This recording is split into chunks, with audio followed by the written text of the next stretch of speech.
Stoicism is characterized by a rejection of pleasure as the standard of human happiness and human felicity. Stoicism takes the position that the wise man, the good man, the philosopher, is a man who lives in accordance with nature. He fears only abdicating his moral responsibility. He is not afraid of pain. He is not afraid of death. He is not afraid of poverty. He is not afraid of any of the vicissitudes of the human condition. He fears only that he should let himself down and that he should be less than a complete human being.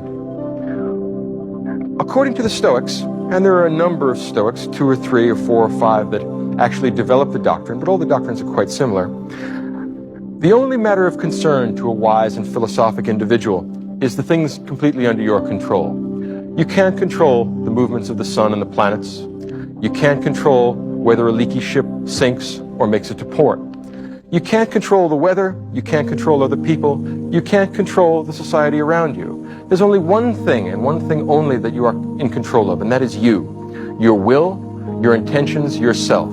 In other words, the wise man, the truly philosophical man, is the man who is entirely in control of his own soul, who takes utter and complete moral responsibility for his actions and is indifferent to everything else, not because he doesn't care about other people, not because he doesn't care about the felicity of the entire human species, but because it's not under his control.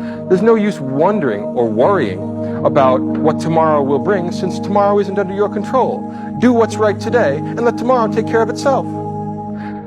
The Stoic philosopher is the man who has liberated himself from fear. He's not afraid of death. He's not afraid of pain. He's not afraid of other people's dismissal as a fool. The only thing he cares about is that he should meet his moral obligations. Ralph Waldo Emerson once said that greatness is the perception that virtue is enough, which is an elegant and beautiful line. And he might well have stolen that from one of the Stoics, because all of the Stoics basically believe that. Virtue, moral virtue, an organized soul which pursues rationally the ends which are good for all human beings. That's the Stoic conception of virtue. They finally understand their greatness consists in the fact that they perceive that virtue is enough. We do not need wealth. We do not need sexual gratification. We do not need life itself. If moral virtue tells us that we must die in the pursuit of some good end, the protection of our family, the protection of our home, the protection of the innocent, in the doing of right, nothing should be spared, not even our lives. The Stoic wise man is a man who has trained his soul, trained his mind, so that he is not afraid of apparent evils. He is only afraid of real evil. He is afraid of losing control of his soul. He is afraid of being a slave to lust, to desire, to emotion. The Stoic man is the honorable philosopher, the man who stands at his duty and is steadfast and serious-minded.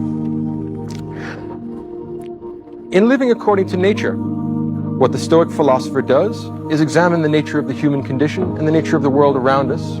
He discerns his position in nature, he discerns the kind of creature that he is, and he lives in such a way as not to disgrace himself, as not to be less than what he truly could be. He won't live the swinish life that we found with Aristophanes. He wants to be, if not a god, certainly not less than human. He won't be an animal either. He will live up to the fullest potentials that human being has to offer.